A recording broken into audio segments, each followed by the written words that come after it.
we're here taking a look at the Jurassic World Primal Attack Soundstrike Edmontosaurus. Now, this guy I picked up at a Fred Meyer's because I was interested in this guy, and he was the only one of the Jurassic World figures there that I saw that was actually kind of interesting. I either had the other ones or I just wasn't interested in them.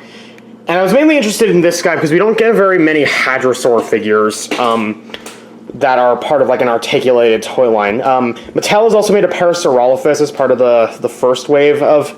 Not really, no. They made a Parasaurolophus as part of the Dino Rival series, and this guy is essentially the second one they've made. Now, Edmontosaurus was not in any of the Jurassic Park films, but this one does heavily resemble the Edmontosaurus from the video game Jurassic World Evolution, and by extension, the version from the Jurassic World website. And I'll give credit for them there because it is actually a fairly accurate design. The animal is not in a weird bipedal pose like a lot of the Hadrosaurs the Jurassic Park series seems to be in. And it even has the little comb on the head, which tells me that this is supposed to be an Edmontosaurus regalis.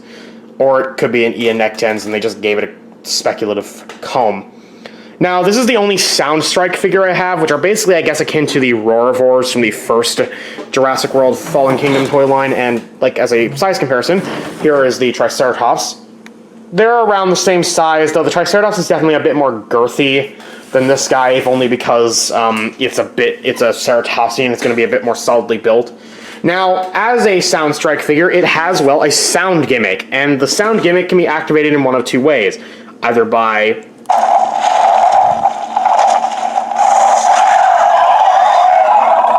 moving the head, or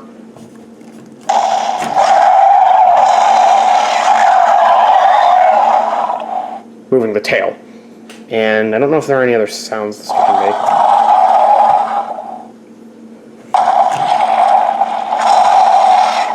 Okay, so yeah, he basically has those three sound effects. And yeah, that's basically about it. Now, one thing I don't like about this guy is that he is very, very volatile with these sound effects. Basically, just looking at him funny can cause him to sound off. Not exactly something that I really appreciate, just if only because I don't like that he continuously makes noises. Basically, you can't really do much with this guy without him making a noise.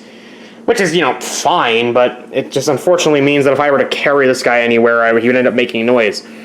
Posability on this guy is not the greatest, but he does actually have a couple of points of articulation, unlike the last Jurassic World figure I reviewed, which only had really one that worked to any extent, which was the arms.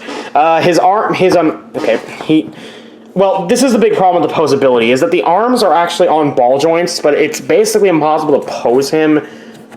I mean, you can get some poses, I suppose, but nothing that really works. And his back legs are actually not on the same joint like the Seats figure I looked at a little bit ago.